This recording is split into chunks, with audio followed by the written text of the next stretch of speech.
Hello everyone and welcome back to my channel Learners Hub. तो अब guys आज जो हम लोग पोएम डिस्कस करने जा रहे हैं उसका नाम है अबू बेन अदम, जिससे कि एक English writer, poet, critic and essayist Leigh Hunt के द्वारा लिखा गया है, जो कि इंग्लैंड में हुए इंग्लिश रोमांटिक मूवमेंट के वो एक इम्पॉर्टेंट फिगर रह चुके हैं। एंड ऑल्दो वो खुद उस समय इतने पॉपुलर या जाने माने राइटर नहीं थे जितने कि उनके टाइम के और बाकी के जो कंटेम्प्रेरी राइटर्स थे like John Keats, PB Shelley and all, वो लोग थे। बिकॉज वो खुद दूसरे पोएट्स लाइक जॉन किट्स के पोएम्स को पब्लिश करवाने में और उन दूसरे पोएट्स की मदद करवाने के लिए वो ज़्यादा जाने जाते थे बजाय अपने खुद के पोएम्स के लिए।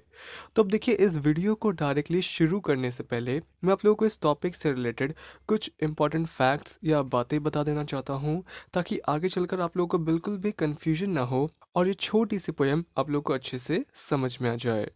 सुना, उस टॉपिक का सबसे पहला इंपॉर्टेंट फैक्ट तो ये है कि इस पोएम को इसे ईयर 1834 में द एमुलेट नाम के एक बुक में पब्लिश किया गया था, जो कि एक Christian and literary remembrancer type book था, यानी a sort of historical and important record maintaining book. तो उसमें इसे सबसे पहली बार पब्लिश किया गया था ईयर 1834 में। And apart from that, Leigh Hunt का जो ये वर्क है तो ये एक्चुअली एक नैरेटिव पोएम है, जो कि हमें एक स्टोरी या एक कहानी को बताता है। किसकी कहानी? बेसिकली इब्राहिम बिन अदम नाम के एक किंग की स्टोरी, जो कि अफगानिस्तान में बल्ख नाम के एक प्रोविंस के किंग हुआ करते थे। बट फिर बाद में उन्होंने सूफिज्म के डिसिप्लिन को प्रैक्टिस करने के लिए और उस रास्ते पर चलने के लिए उन्होंने अपना राजपाट और सब कुछ त्याग दिया। एंड लेटर ऑन वो one of the most celebrated Sufi cents में से एक बन गए, जो कि अपने integrity, noble and virtuous qualities और हम्बल लाइफस्टाइल के लिए जाने जाते थे। फिर इस टॉपिक का दूसरा इम्पॉर्टेंट फैक्ट ये है कि राइटर ली हंट ने उन्होंने इस पोएम के मेन मैसेज को उन्होंने एक दूसरे स्टोरी से इसे बोरो किया है या उठाया हुआ है या लिया हुआ है, जो कि फ्रेंच ऑथर बार्थलेमी हर्बलॉट के वर्क ओरिएंटल स्टोरीज में मौजूद है। तो वहाँ से राइटर ने इस पोएम के मेन मैसेज को बोरो किया है। और इस स्टोरी में क्या होता है कि एक ब्यूटीफुल सी एंजल या परी को ये टास्क मिला होता है कि उसे उन सभी लोगों के नाम का एक लिस्ट बनाना है जो कि गॉड से सचमुच में या जेन्युइनली वो गॉड से लव करते हैं। तो अबू बेन जब ये देखते हैं कि उनका नाम उस लिस्ट में मौजूद नहीं है, तो वो दुखी नहीं होते हैं, बल्कि वो उस एंजल से ये कहते हैं कि वो सिर्फ गॉड से ही नहीं, बल्कि वो अपने आसपास के फेलो मैन या फेलो ह्यूमन बींग्स, यानी उन भाइयों से जो दुख में हैं, जो तकलीफ में हैं, और अपने नेबर से भी वो प्यार करते हैं। जिसे सुनकर फिर वो एंजल वो अपने गोल्डन बुक में कुछ लिखती है और वो वहाँ से गायब हो जाती है। और अगले दिन जब वो फिर उसी टाइम पे वापस आती है तो उस बुक में उनका नाम लिस्ट में सबसे ऊपर होता है। तो ये पोएम बेसिकली हमें different moral values like sympathy यानी करुणा, सपोर्ट, एक दूसरे को सहारा देना, यूनिटी और ब्रदरहुड यानी भाईचारे जैसे एथिक्स का हमें नॉलेज देती है। और प्लस ये पोयम हमें ये भी सिखाता है दैट हमारा डिवोशन गॉड के प्रति तब तक कंप्लीट नहीं है जब तक कि हम अपने आसपास के सफरिंग फेलोमेन के प्रति कंपैशनेट नहीं होंगे। जब तक कि हम उनके दुख में उनकी हेल्प नहीं करेंगे, तब तक हमारा डिवोशन भी कंप्लीट नहीं है, क्योंकि वही गॉड तो सब में है, हर जीव में है। तो जब तक तुम किसी इंसान के दुख में उसकी मदद नहीं करते हो, उसकी मदद नहीं कर सकते हो, उसे सहानुभूति नहीं दे सकते हो, तो वैसे कंडीशन में तुम गॉड से लव क्या करोगे, तुम उनसे प्यार क्या कर सकते हो। इसीलिए ये दोनों चीज़ें आपस में इंटरकनेक्टेड है। तो चलिए, अब ये तो हमने डिस्कस कर लिया इस पोएम से रिलेटेड कुछ बेसिक इन्फॉर्मेशन। तो अब बिना टाइम वेस्ट किए आज का जो हमारा पोएम है अबू बेन अदम, इसे हम लोग शुरू करते हैं। तो इसके फर्स्ट 5 लाइन्स में पोएट ये लिखते हैं: Abu Ben Adam, may his tribe increase, awoke one night from a deep dream of peace, and saw within the moonlight in his room, making it rich and like a lily in bloom, an angel writing in a book of gold. तो इन lines में मे his tribe increase का मतलब है that poet Lee Hunt यहाँ पर वो Abu Ben के लिए ये विश करते हैं या वो ये प्रार्थना करते हैं दैट अबू बेन जैसे वर्चुअस इंसान के जो संगी साथी हैं या फिर उनके जो ट्राइब के लोग हैं या फिर उनके जो फॉलोअर्स हैं, तो वो सभी और अच्छे से ग्रो करें, मल्टीप्लाई हो जाएं नंबर्स में और खुश रहें। फिर डीप ड्रीम ऑफ पीस का मतलब है कि अबू बेन सोते समय जो सपना देख रहे थे तो वो सपना बहुत ही कामिंग या सुकून और शांति से भरा सपना था और ड्रीम था। फिर with in the moonlight in his room का मतलब है कि चांद के बेहद खूबसूरत रोशनी की वजह से अबू बेन के रूम में एक अलग ही टाइप का पीसफुल एटमॉस्फेयर क्रिएट हो जाता है। और लास्टली लिली इन ब्लूम का मतलब है कि जिस तरह से जब लिली फ्लावर पूरी तरह से खिल जाता है तो उसकी खूबसूरती का एक अलग ही लेवल हो जाता है। तो ठीक उसी तरह से पोएट के रूम में उस रात चांद की खूबसूरत रोशनी पड़ने की वजह से उनके रूम का जो एटमॉस्फेयर होता है वो एक अलग ही लेवल का हो जाता है, just like that lily flower. तो गाइस इसके फर्स्ट 5 लाइंस में पोएट हमसे ये कहते हैं दैट अबू बेन जो कि एक बहुत ही इम्पॉर्टेंट पर्सन है या वर्चुअस और अच्छे इंसान हैं, तो पोएट ली हंट एक बहुत ही पॉजिटिव सेंटीमेंट के साथ वो ये एक्सप्रेस करते हैं, ये विश करते हैं कि अबू बेन जैसे वर्चुअस इंसान के जो संगी साथी हैं या उनके ट्राइब के जो और लोग हैं या फिर जो फॉलोअर्स हैं, तो वो और अच्छे से ग्रो करें, मल्टीप्लाई हो जाए नंबर्स में और वो खुश रहें। तो पोएट ये चीज़ अपने दिल से दुआ करते हैं इस पोएम के फर्स्ट लाइन में। फिर इसके सेकंड लाइन से पोएट हमें ये कहते हैं दैट एक रात जब सेंट अब्बू बेन आराम से अपने कमरे में सो रहे होते हैं और गहरी नींद में वो सुकून से भरे सपने देख रहे होते हैं, तो तभी उस कामिंग और सीरीनफुल ड्रीम से पोएट जाग जाते हैं और उनकी नींद खुल जाती है। एंड फिर वो ये देखते हैं कि उनके रूम में चांद की ऐसी बेहद खूबसूरत रोशनी वो पूरे रूम में ऐसे फैली हुई है और ऐसे टिमटिमा रही है जैसे कि लिली फ्लावर के पूरी तरह से खिल जाने पर वो बेहद खूबसूरत लगता है। तो ठीक उसी तरह से चांद के वैसे खूबसूरत रोशनी की वजह से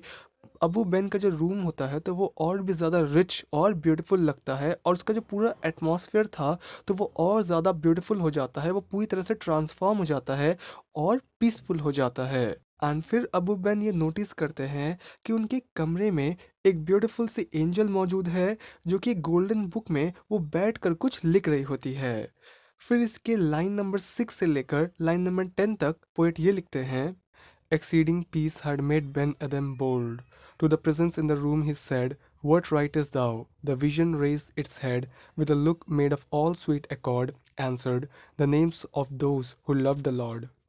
तो इन लाइंस में बोल्ड का मतलब है करेज और कॉन्फिडेंस के साथ। फिर to the presence in the room का मतलब है कि अबू बेन उस एंजल के उनके रूम में अचानक से मौजूद होने पर उनका जो नेचुरल रिस्पॉन्स होता है वो। फिर वट राइटस दाऊ का मतलब है वट आर यू राइटिंग, यानी तुम क्या लिख रही हो, अबू बेन ये पूछते हैं जाकर। फिर विजन रेस इट्स हेड का मतलब है कि वो एंजल जब अपने सिर को ऊपर उठाती है अबू बेन को जवाब देने के लिए वो। एंड स्वीट अकॉर्ड का मतलब है एक पॉजिटिव मैनर में रिस्पॉन्ड करना, वो भी सूदिंग वॉइस के साथ। तो गाइस इन करंट 5 लाइंस में पोएट हमसे ये कहते हैं दैट अबू बेन के वैसे पीसफुल स्लीप के बाद, वैसे सीरीनफुल ड्रीम के बाद और उनके रूम में वैसे मूनलाइट की वजह से जो पीसफुल एटमॉस्फेयर क्रिएट होता है, इन सभी चीज़ों की वजह से अबू बेन के भीतर एक ट्रांसफॉर्मेटिव इफेक्ट आ जाता है। वो बहुत ही ज़्यादा चेंज और ज़्यादा काम हो जाते हैं और फिर काफ़ी करेज,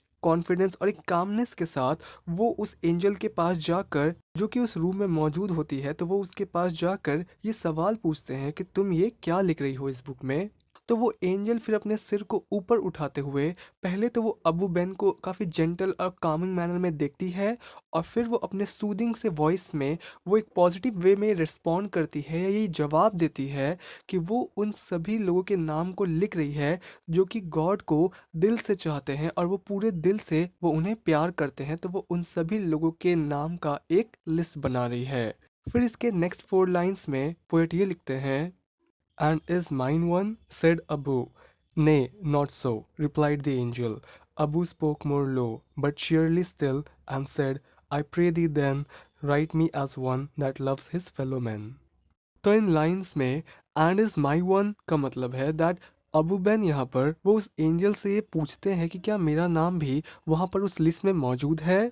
फिर अबू स्पोक मोर लो का मतलब है कि अबू बैन फिर सडनली वो उस एंजल से थोड़ा सॉफ्ट और धीरे से बोलते हैं। तो गाइस इन करंट 4 लाइंस में पोएट यहाँ पर ये कहते हैं कि अबू बैन को जब ये पता चलता है कि वो एंजल उन सभी लोगों का नाम का एक लिस्ट बना रही है जो कि गॉड से सचमुच में प्यार करते हैं, अपने पूरे दिल से प्यार करते हैं,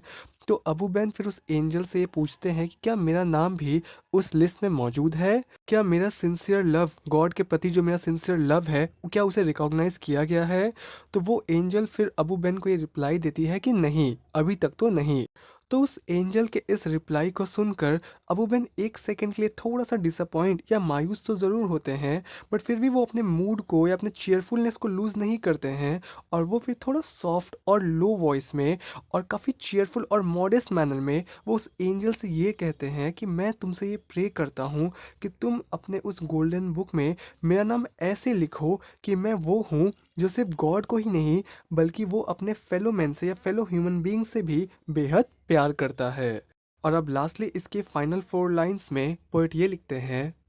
The angel wrote and vanished. The next night it came again with a great waking light and showed the names whom love of God had blessed. And lo, Ben Adam's name led all the rest. तो guys इसके final 4 lines में poet यहाँ पर ये कहते हैं कि वो एंजल फिर वो अबू बैन के रिक्वेस्ट को सुनकर वो उनका नाम नोट डाउन कर लेती है as one who loves both God and his fellow human beings, और उसके बाद वो वहाँ से गायब हो जाती है। एंड फिर नेक्स्ट डे उसी टाइम के आसपास रात के समय जब वो एंजल दोबारा से आती है, तो इस बार वो एंजल जब आती है तो उसके चारों तरफ आसपास एक चमकदार सी रोशनी भी होती है, जो कि ये सिंबलाइज करता है कि इस बार वो अपने साथ किसी डिवाइन ब्लेसिंग को या गॉड के किसी स्पेशल फेवर को भी अपने साथ लेकर आई होती है या कैरी करके आई होती है। और फिर वो एंजल जब अबू बैन को उन लोगों के नाम का एक लिस्ट दिखाती है जिन्हें कि गॉड ने ब्लेस किया है उनके प्रति, यानी गॉड के प्रति उनके प्योर और जेन्युइन लव के लिए, तो उस नेम लिस्ट को देखने पर अबू बैन सरप्राइज हो जाते हैं क्योंकि उस लिस्ट में अबू बैन का नाम सबसे ऊपर या टॉप पर होता है। और ये चीज़ इस वजह से पॉसिबल हो पाया होता है क्योंकि गॉड उन लोगों से ज़्यादा प्यार करते हैं जो कि सिर्फ गॉड को ही नहीं बल्कि वो लोग अपने फेलो ह्यूमन बींग से भी लव करते हैं। तो वैसे लोगों की मदद करना, उनसे लव करने का मतलब है कि वो गॉड से ही लव करते हैं, बिकॉज गॉड तो हर जगह हर रूप में है, बस अनअवेकन स्टेट्स में है। तो इसीलिए ये मैजिक पॉसिबल हो पाया। तो इस तरह से पोएम ख़त्म होता है एंड आई होप कि आपको ये वीडियो पसंद आया होगा। वीडियो पसंद आए तो प्लीज़ आप लोग कमेंट करके ज़रूर बताएं, लाइक करें, शेयर करें इसे अपने दोस्तों के साथ, and thank you for watching.